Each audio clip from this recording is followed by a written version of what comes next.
October 2008, Lehman Brothers collapses. Within 72 hours, banks in London freeze. Tokyo's markets plunge. Iceland's entire banking system evaporates. A mortgage crisis in suburban America just triggered the worst global recession since the Great Depression. But here's what they didn't tell you then, and what you need to know now. Because the next time the U.S. economy breaks, and experts say it's not a matter of if, but when, the dominoes will fall faster, harder, and in ways that will reach into your life no matter where you live on this planet. And by the end of this video, I'm going to show you the one country that economists are watching right now, the country that could either save the global economy or accelerate its collapse. Stay with me. Act 1. The dollar's invisible empire. Let's start with something you probably have in your wallet right now. A dollar bill. Seems simple, right? Just American currency. But that piece of paper is the most powerful financial weapon in human history. And understanding why is the key to understanding everything that follows. The US dollar isn't just America's currency. It's the global currency.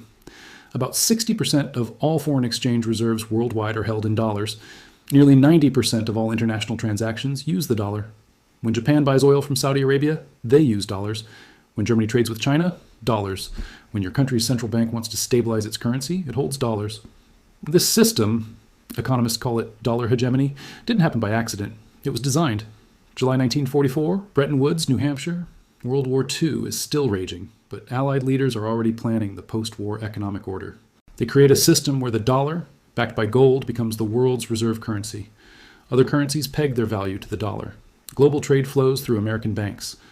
Even after Nixon ended gold backing in 1971, the system persisted. Why? Because the US had something even better than gold.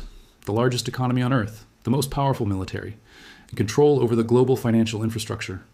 Every major transaction that crosses borders goes through systems the US can monitor and control. Now here's where it gets interesting. This arrangement gives America what economists call an exorbitant privilege. The US can print dollars to pay its debts. It can impose sanctions that cripple entire countries by cutting them off from dollar transactions. It can borrow at lower rates than anyone else because everyone needs dollars. But every empire has a weakness, and America's is this. The more the world depends on the dollar, the more connected global economies become to American economic health. The US economy is like the sun in our solar system. When it shines, everyone prospers. But when it dims, or worse, when it explodes, let me show you what actually happens. Act 2. The cascade effect. Imagine you're watching a row of dominoes. But these aren't ordinary dominoes. Each one is exponentially larger than the last. The first domino is the size of your thumb. The last one is the size of a skyscraper. That's the global economy. When the US economy breaks, it doesn't just affect America. It triggers what economists call a cascade effect. Let me walk you through exactly how this unfolds step by step. Step 1. The credit freeze. First, American banks panic. Within hours, they stop lending. Not just to risky borrowers, but to everyone. They hoard cash. Credit markets seize up. This happened in 2008. Overnight lending between banks, something that happens automatically every single day, just stopped. Banks didn't trust other banks to survive until morning. But here's what most people don't realize. American banks don't just lend to Americans. They're the backbone of global finance. European banks borrow dollars from American banks to fund their operations. Asian companies rely on dollar-denominated credit to buy materials. When American banks stop lending, it creates a global dollar shortage. Suddenly, a factory in Vietnam can't get the dollars it needs to buy components from Korea. A construction company in Brazil can't finance its projects. A shipping company in Greece can't fuel its vessels. The gears of global commerce grind to a halt. Step 2. The investment exodus. Next, investors around the world panic. They sell everything. Stocks, bonds, real estate in foreign countries. They want dollars and they want them now. This is called flight to safety. But it's more like a stampede. In 2008, this stampede pulled over $2 trillion out of emerging markets in just a few months. Currencies collapsed. The Brazilian real lost 30% of its value. The Korean won plummeted 40%. Countries that had been growing steadily for years suddenly looked like economic disaster zones. Why does this happen? Because when American investors lose money at home, they need to cover their losses. They sell their foreign assets. When European banks face collapse, they pull their money back home. Everyone's rushing for the exit at the same time. Step 3. The currency crisis. Now the real damage begins. As everyone scrambles for dollars, other currencies collapse, not just a little, catastrophically. We're talking 30%, 40%, 50% losses in value within weeks. What does this mean for regular people? If you're in Mexico and the peso loses half its value, everything imported just doubled in price. Your phone, your computer, your car, your medicine. If you're a business that borrowed in dollars, your debt just doubled in your local currency. Companies go bankrupt. People lose their jobs. During the 1997 Asian financial crisis, which was partly triggered by U.S. Federal Reserve policies, Indonesia's currency lost 80% of its value. 80%. Imagine waking up and finding out your life savings are worth a fraction of what they were yesterday. That's not a recession. That's an economic apocalypse. Step 4. The trade collapse. Here's where the global supply chain you hear so much about completely breaks down. With currencies in chaos and credit frozen, international trade collapses. Ships sit empty in ports, containers pile up at docks, orders get canceled. During 2008-2009, global trade fell by 12% in a single year.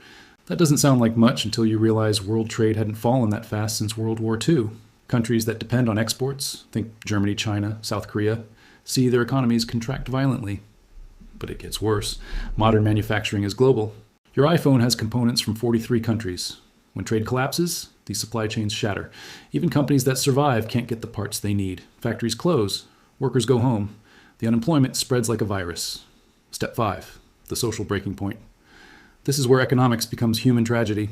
As jobs disappear and prices soar, societies start to fracture. Food becomes expensive. People get desperate. After the 2008 crisis, there were food riots in 30 countries. Governments fell. The Arab Spring uprisings of 2011.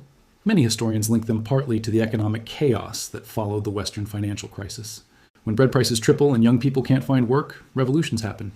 So, to recap, a crisis in America causes credit to freeze globally, investors to flee emerging markets, currencies to collapse, trade to halt, and social unrest to explode, all because the dollar is at the center of everything. One domino tips, and the rest follow. Act 3. The real-world evidence. Now, I know what some of you might be thinking. This sounds dramatic, but would it really be that bad? Let me show you the receipts. Let's look at what actually happened the last few times the U.S. economy broke. The 2008 financial crisis. We've mentioned 2008, but let's drill down. The crisis started with American subprime mortgages, risky loans to people who couldn't afford them. Banks had packaged these loans into complex securities and sold them worldwide. When American homeowners started defaulting, the entire global financial system discovered it was built on sand. Iceland, a country of 330,000 people that had almost nothing to do with American real estate, saw its 3 largest banks collapse in a single week. The country's currency lost half its value. GDP shrank by 10%. Unemployment tripled. Iceland had to be bailed out by the IMF. An entire nation nearly went bankrupt because of mortgages in Las Vegas and Miami. Ireland had a thriving economy in 2007. By 2010, it needed an $85 billion bailout. Greece, Portugal, Spain, the dominoes kept falling. Unemployment in Spain hit 27%. In Greece, over 50% of young people couldn't find work. These weren't peripheral effects. This was economic devastation. Globally, the crisis destroyed $2 trillion in economic growth. Over 200 million people lost their jobs worldwide. It took most countries nearly a decade to fully recover. Some never did. The 1997 Asian financial crisis. Go back further. In 1997, the crisis started in Thailand but quickly spread because of connections to U.S. dollar-denominated debt and changing U.S. monetary policy. Thailand's currency collapsed first, losing 50% of its value in weeks. The contagion spread to Indonesia, South Korea, Malaysia, the Philippines. These were the Asian tiger economies, some of the fastest growing in the world. Suddenly, they were in ruins. In Indonesia, GDP contracted by 13% in a single year. The poverty rate doubled, riots broke out, the government fell. South Korea, one of the world's largest economies, had to be rescued by a $58 billion IMF bailout, at the time the largest in history. What caused this?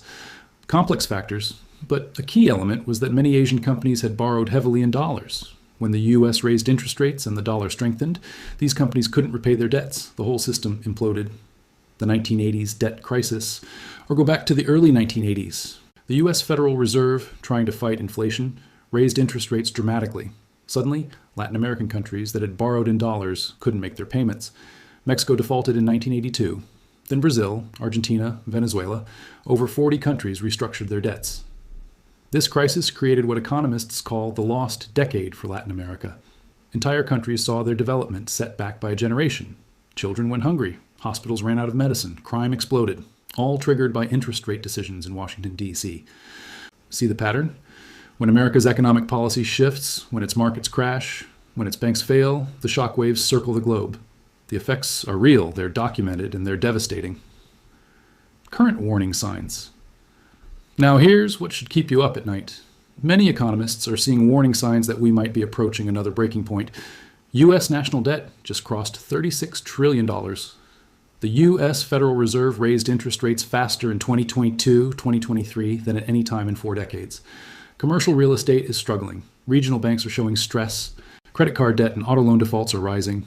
Consumer savings rates have plummeted. Are we heading for another crash? Nobody knows for certain. But the vulnerabilities are there, clearly visible like cracks in a dam. Act 4, the wildcards. But here's where the story gets really interesting. Because the world isn't just sitting around waiting to be victims of the next American economic crisis. Some countries are building lifeboats. Others are planning to break free from the dollar system entirely. And one country in particular is positioning itself to reshape the entire global order. China's grand strategy. China, the world's second largest economy, and they've been preparing for this moment for 2 decades. China has been systematically reducing its vulnerability to U.S. economic shocks. They're promoting the use of the yuan in international trade. They've created alternative financial systems like CIPS, designed to work around the dollar-dominated SWIFT network. They're building the Belt and Road Initiative, a $1 trillion infrastructure project connecting Asia, Africa, and Europe, largely financed in yuan, not dollars. More dramatically, China's been stockpiling gold. They're now the world's largest gold buyer. Why? Because gold is the ultimate currency that doesn't depend on anyone's promise. It's ancient financial insurance. China's also been making bilateral trade deals with countries around the world, Russia, Brazil, Saudi Arabia, where they trade in yuan or local currencies, bypassing the dollar entirely. When Russia faced sanctions after its invasion of Ukraine, trade with China exploded, conducted in yuan and rubles. Now, here's the critical question. If the U.S. economy breaks, could China's yuan become the new global reserve currency? Could we see a shift from American financial dominance to Chinese dominance? The short answer is, not immediately, but it's possible over time. The yuan still only accounts for about 3% of global reserves compared to the dollar, 60%. But that's up from essentially 0 2 decades ago. The trajectory is clear. The BRICS alternative. It's not just China, Brazil, Russia, India, China, and South Africa. The BRICS nations are actively discussing creating alternative payment systems and even a potential new reserve currency. They've invited new members: Saudi Arabia, UAE, Egypt, Iran, Ethiopia. Why? Because they're tired of being vulnerable to American economic policy and sanctions. They want a multipolar financial system where no single country has unilateral power. If these nations, representing over 40% of global population and a third of global GDP, successfully create an alternative to the dollar system, the next time America's economy breaks, the rest of the world might have somewhere else to go. Europe's dilemma. Then there's Europe. The European Union has the euro, which was partly designed to challenge dollar dominance, but Europe faces its own structural problems: aging populations, sluggish growth, political fragmentation. When the U.S. economy breaks, Europe typically suffers almost as much as America because European and American banks are deeply interconnected. European banks hold enormous amounts of dollar-denominated assets. The euro hasn't freed Europe from the dollar's gravity. It's just given them a different set of problems. The cryptocurrency wildcard. And we can't ignore cryptocurrencies. Bitcoin and other digital currencies promise a future without any central authority. Some see them as the ultimate escape from dollar hegemony. But here's reality. Cryptocurrencies are still too volatile, too slow, and too poorly understood to replace the dollar for global trade. During the 2022 crypto crash, Bitcoin lost 70% of its value. No serious economy can operate with a currency that's unstable. Could that change? Maybe, but not soon. So we have China building alternatives, BRICS nations plotting independence, Europe trapped in the middle, and crypto enthusiasts dreaming of a decentralized future.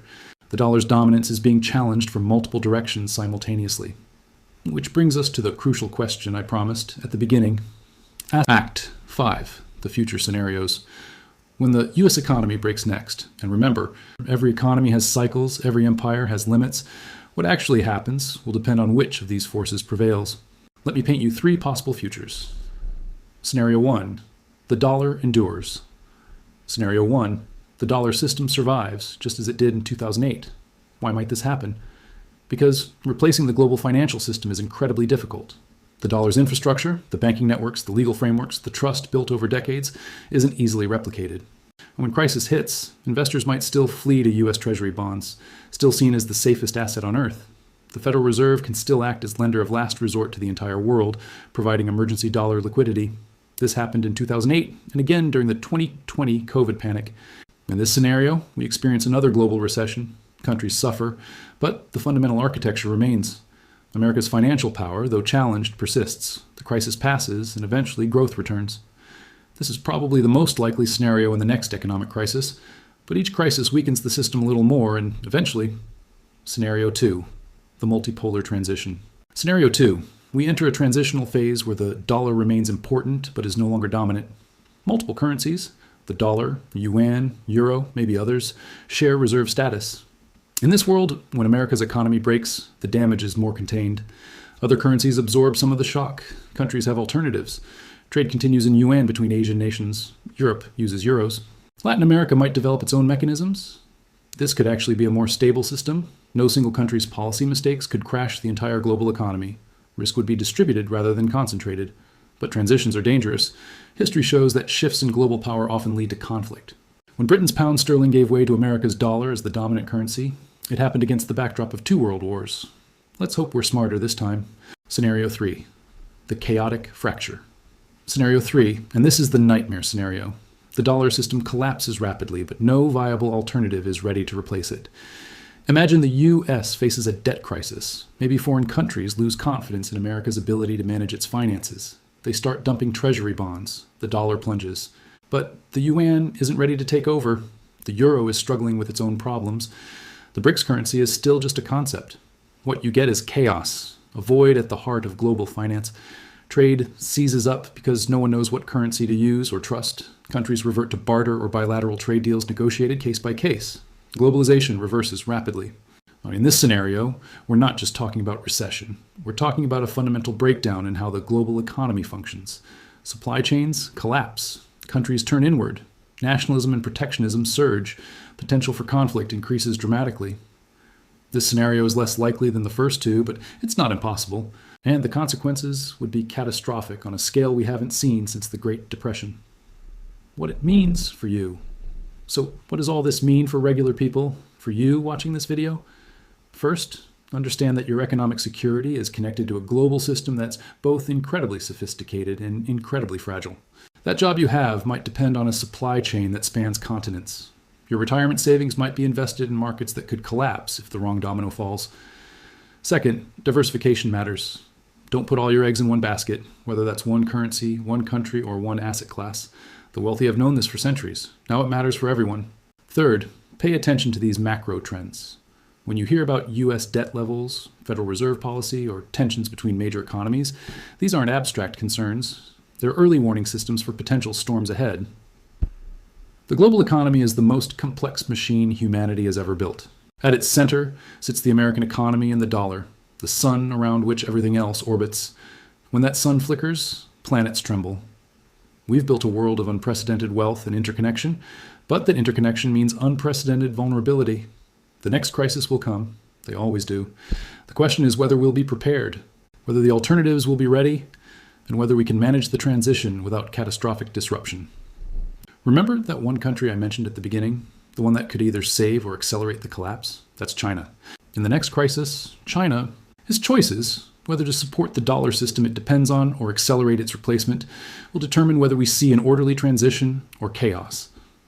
China benefits enormously from the current system, but they're also building alternatives. They're playing both sides, keeping their options open. Smart strategy, but it creates uncertainty. The next 5 to 10 years will likely determine the shape of the global economy for the rest of this century. We're living through a pivotal moment in economic history, even if it doesn't always feel that way day to day. When the U.S. economy breaks next, whether that's next year or next decade, the world won't end. Humans are remarkably adaptable. We've survived crashes before. We've rebuilt economies, reformed systems, and moved forward. But understanding how deeply connected we all are to American economic health, understanding the vulnerabilities and alternatives, understanding the stakes, that's how we prepare. That's how we make better decisions as individuals, voters, and global citizens. The age of unquestioned dollar dominance is ending. What comes next will be determined by choices being made right now in Beijing, Washington, Brussels, and capitals around the world. We're all passengers on this ship, and the waters ahead are uncharted. Thanks for staying until the end. If you found this valuable, share it with someone who needs to understand these connections. Leave a comment about which scenario you think is most likely. And subscribe because these macro forces shape everything in our economic lives, and I'll keep breaking them down for you. Until next time, stay informed, stay prepared, and remember, knowledge is the best insurance against uncertainty.